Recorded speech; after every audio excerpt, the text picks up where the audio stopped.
Automatiser une stratégie. Tout le monde en rêve. On s'imagine des machines qui travaillent à notre place et appliquent sans sourciller tout ce qu'on a en tête. Sauf que dans l'univers de l'automatisation, tout ce qui n'est pas écrit noir sur blanc n'existe pas.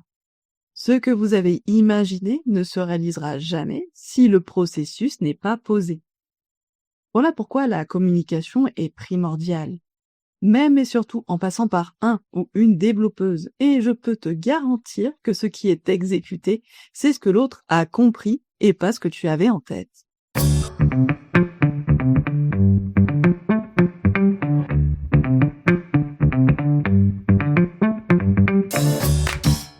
Dans le premier épisode, vous avez expérimenté vos émotions face à une transaction que vous pouviez vous permettre de perdre.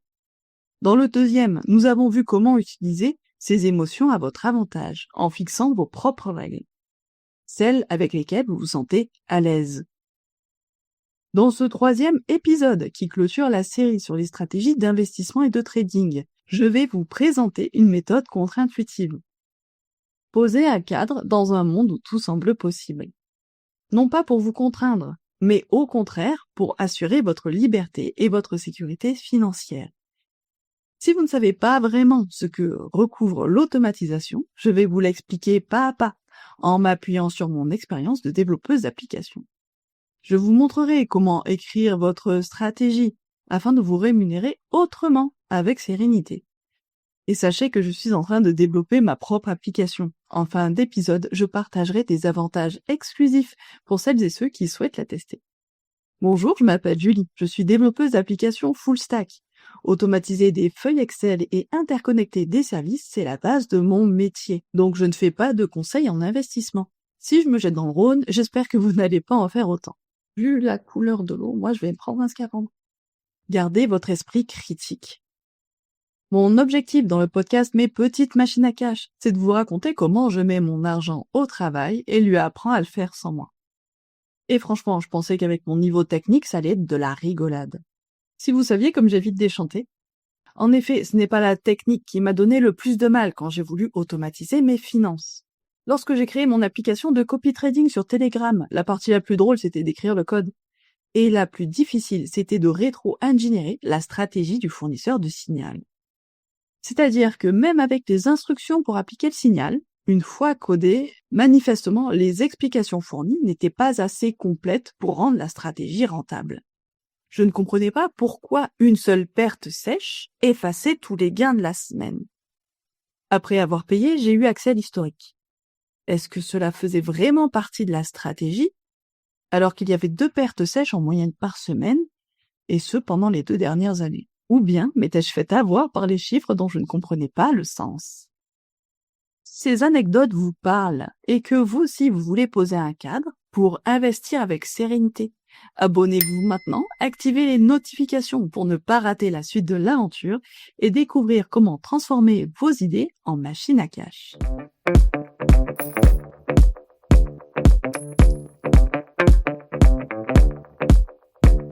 Dans cet épisode, je vais vous expliquer mes termes techniques, car souvent on ne met pas la même définition derrière un mot. Aussi, mettons-nous au diapason. Déjà, automatiser n'a de sens que si on fait une action plusieurs fois. Sinon, quel est l'intérêt d'automatiser si ce n'est que pour faire un calcul à exécuter à la main si ça prend que 5 minutes? N'oubliez pas votre objectif, c'est de vous rémunérer à votre performance et non à votre temps passé. C'est pour cela que je vous conseille aujourd'hui d'écrire le process de votre stratégie. Car oui, ils existent déjà. C'est ce que vous répétez parfois sans vous en rendre compte. C'est ce que vous pensez, choisissez, faites, contrôlez ou modifiez. Écrire sa stratégie, c'est quelque chose d'assez satisfaisant à faire. Surtout quand vous le faites machinalement. Vous posez enfin votre cerveau et avez une vue d'ensemble sur ce que vous faites. C'est un nouveau regard sur votre stratégie. Personnellement, pour écrire mes stratégies, j'utilise des cartes mentales. C'est une évidence puisque je vois les raccourcis qui s'offrent à moi et où sont mes opportunités. Pourtant, je sais que beaucoup de personnes sont linéaires, avec une bonne vieille liste de cas avec un scénario A, B ou C, ça reste toujours aussi valable. Pour écrire un processus, il y a quelques règles simples. Il peut y avoir des conditions. Mais chaque condition doit avoir une réponse. Ignorez les événements imprévus et notez les effets des événements imprévus sur votre stratégie. N'inventez jamais une réponse dans l'urgence, ça ne fera que fausser vos résultats. Et si je vous demande explicitement d'ignorer ce que vous n'aviez pas prévu, ce n'est pas pour vous faire perdre des opportunités. C'est que votre système automatisé, lui, ne le fera pas. Mettez-vous en conditions réelles. Nous allons voir les 4 grandes étapes de création de votre processus. Il va y avoir la gestion de votre trésorerie, la semi-automatisation qui va vous permettre de gagner beaucoup de temps, l'automatisation qui demande plus de temps et du coup plus de résultats, et enfin, comment piloter votre stratégie. Dans cet épisode, voici votre défi. Écrivez les 4 grands process de votre stratégie.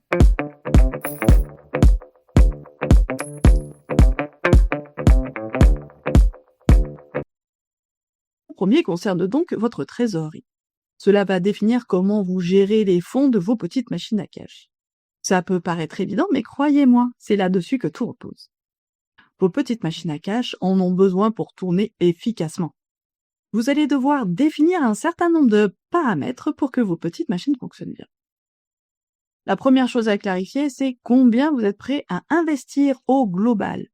Votre carburant, c'est votre capital. Et il faut décider précisément comment vous allez le répartir entre chacune de vos machines. Est-ce que vous êtes plutôt du genre à investir une somme dans une machine puis attendre, ou à réinjecter progressivement chaque mois et de façon régulière? Les 2 approches marchent. Ce qui compte, c'est de décider en amont et que ça colle avec votre façon d'être et votre objectif final. Parlons justement de l'objectif se rémunérer autrement. Dans l'approche que je vous propose, elle n'a d'intérêt que si vous vous payez à un moment donné. Alors dites-le clairement, si votre machine fonctionne, combien prenez-vous sur les recettes? Est-ce que c'est 10, 25%? Est-ce que c'est tout? Et à quelle fréquence? Tous les mois? Chaque trimestre? Ou plus encore? Écrivez-le noir sur blanc, parce que oui, se payer régulièrement valide concrètement que votre stratégie fonctionne. Et vous ne perdrez jamais en capital ou en motivation en vous assurant une rémunération juste. Mais alors, que fait-on de l'argent qu'on ne retire pas? Vous pouvez le réinvestir directement dans vos machines. C'est ce que j'appelle la réaffectation des gains. On entend aussi souvent le mot rééquilibrage pour désigner des actifs qui prennent trop d'importance au sein d'une même stratégie. Cela permet de profiter de gains d'actifs qui ont bien performé et les allouer à ceux qui n'ont pas encore monté au niveau de vos convictions. Ainsi, vous pourriez faire grossir tranquillement le capital de vos petites machines stables pour générer de plus en plus de rentabilité à performance égale. Et enfin, le dernier paramètre à prendre en compte. Qu'est-ce que vous faites si ça ne marche pas comme prévu? Même si c'est inconfortable de penser à un échec, c'est encore pire de ne pas y être préparé. Vous devez impérativement décider avant même de démarrer quand vous arrêterez votre stratégie. Est-ce que c'est au bout d'une certaine période sans résultat? Est-ce que c'est lorsque votre capital passe sous un certain seuil? Ou bien avez-vous accepté dès le départ que cet argent-là est une somme que vous êtes prêt à perdre? Décidez ça en avance, c'est essentiel pour ne pas réagir dans la panique et prendre de mauvaises décisions au pire moment. Bref, gérer votre trésorerie, c'est à la fois intuitif et fondamental. C'est une des clés pour automatiser en toute sécurité sans vous faire piéger par l'urgence ou l'imprévu. C'est aussi la garantie que chaque euro investi travaille réellement à votre rémunération.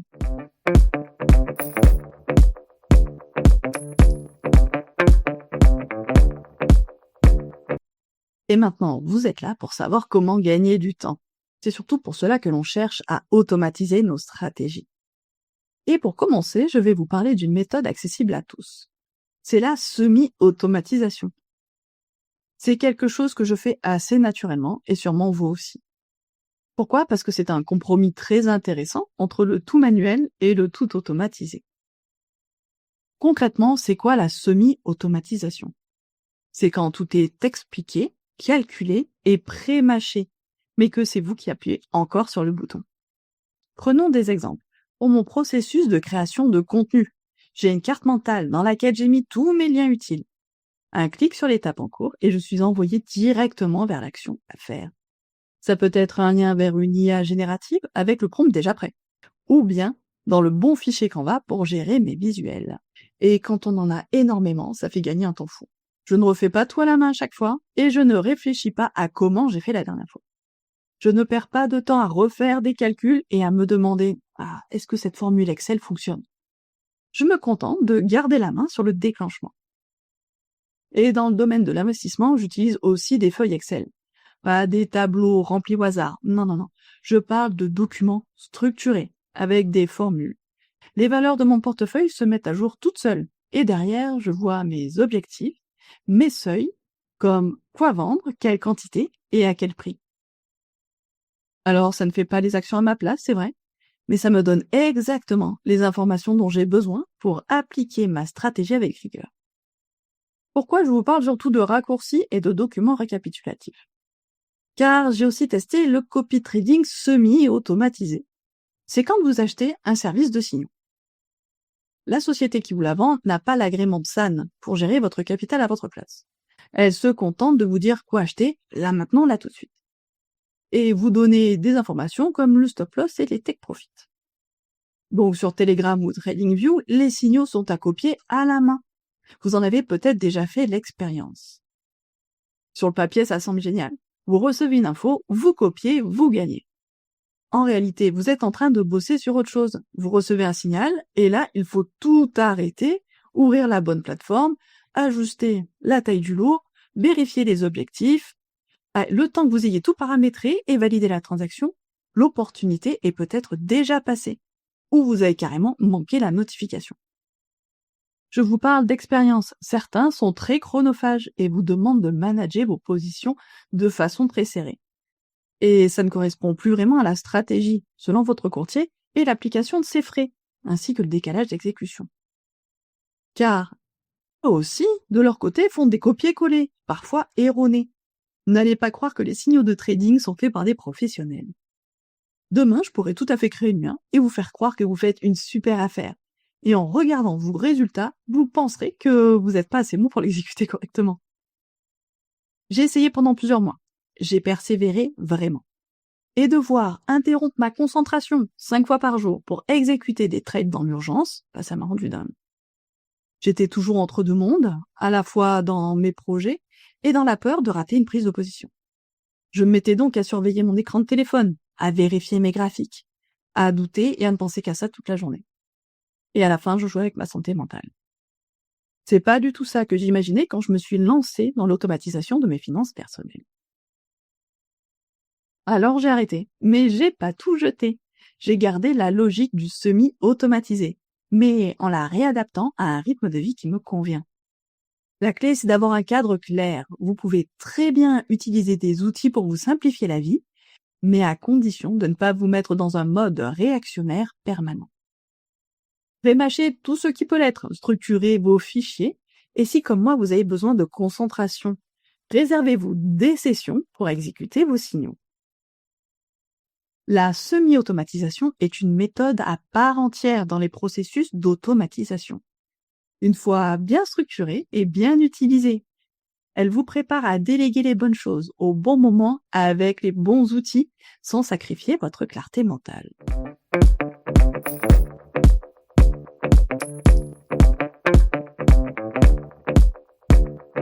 À ce stade, vous l'avez peut-être déjà compris, on ne peut pas automatiser ce qu'on ne connaît pas. Car dans un système automatisé, tout ce qui n'a pas été défini n'existe pas. Il n'y a pas d'improvisation, pas d'intuition, pas de « je verrai au moment venu ». La machine exécute, c'est tout. Et si vous oubliez de lui dire quoi faire dans un cas précis, eh bien elle ne fera rien. Prenons un exemple concret. Vous voulez protéger votre capital. Très bien. Mais vous n'avez pas spécifié comment gérer les pertes successives. Eh bien, la machine continuera d'agir comme si de rien n'était. Et là où vous seriez peut-être intervenu manuellement, elle va continuer jusqu'à épuisement du capital. Autre point essentiel, vous ne pouvez pas vous rémunérer automatiquement si vous n'avez pas défini combien et à quelle fréquence dans vos règles de gestion de trésorerie. Là encore, sans règle écrite, aucun algorithme ne pourra deviner vos intentions. Vous n'êtes plus aux commandes et la machine n'est pas dans votre tête. En parlant de créer une machine, il faut être un minimum technicien. Automatiser complètement une stratégie, ça veut dire d'une certaine manière devenir un programmateur. Alors, je vous entends d'ici, oui, mais moi j'utiliserai le no-code, j'aurai pas besoin de coder.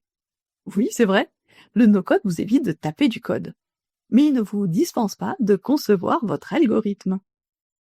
Et ça, c'est un autre point crucial, parce que concevoir un algorithme, c'est poser une logique claire, sans zone floue. C'est prévoir tous les cas, les succès, les échecs, et même avoir anticipé des impondérables. Et si vous déléguez ça à un outil que vous ne comprenez pas, vous êtes en train de confier vos investissements à une boîte noire. Et les conséquences peuvent être lourdes. Des frais mal calculés, des ordres mal passés, voire incorrects, et des opportunités gâchées. C'est surtout une confiance qui s'érode petit à petit. Vous commencez à douter, et vous vous demandez si l'outil fonctionne vraiment comme vous le pensiez.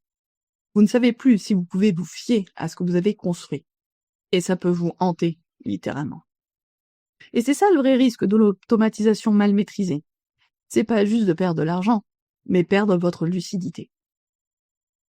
De ne plus savoir si ce que vous avez automatisé, c'est bien ce que vous vouliez faire au départ. Et ce n'est pas ce que vous attendez, n'est-ce pas? J'imagine que ce que vous voulez, c'est gagner en sérénité, en liberté et être rémunéré à votre performance. Pas finir piégé dans un système qui vous dépasse et vous prend votre temps. Alors, si je peux vous laisser avec une seule idée ici, automatiser complètement c'est possible. Mais ça demande d'être clair, exigeant, rigoureux, et parfois d'apprendre à penser comme une machine. Juste assez pour qu'elle exécute parfaitement ce que vous, humain, avez conçu avec votre intuition.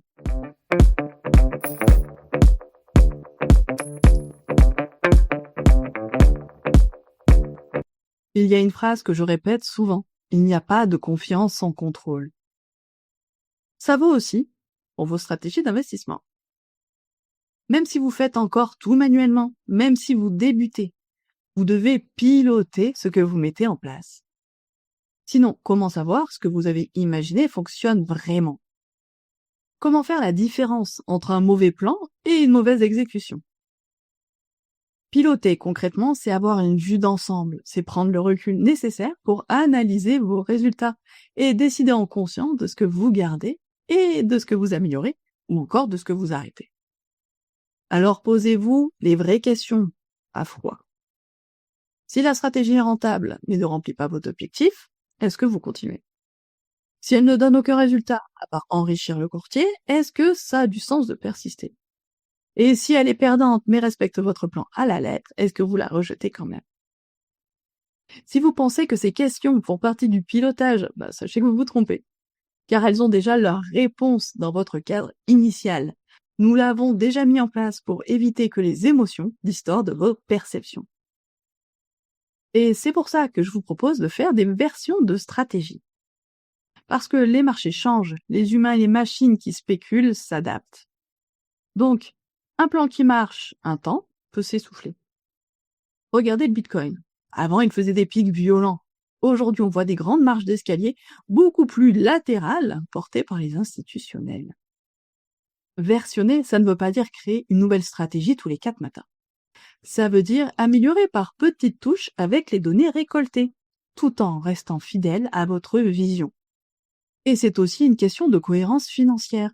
Multiplier les micro-stratégies avec 50 € par-ci, 100 balles par-là, c'est pas ça qui va vous rémunérer. Hein.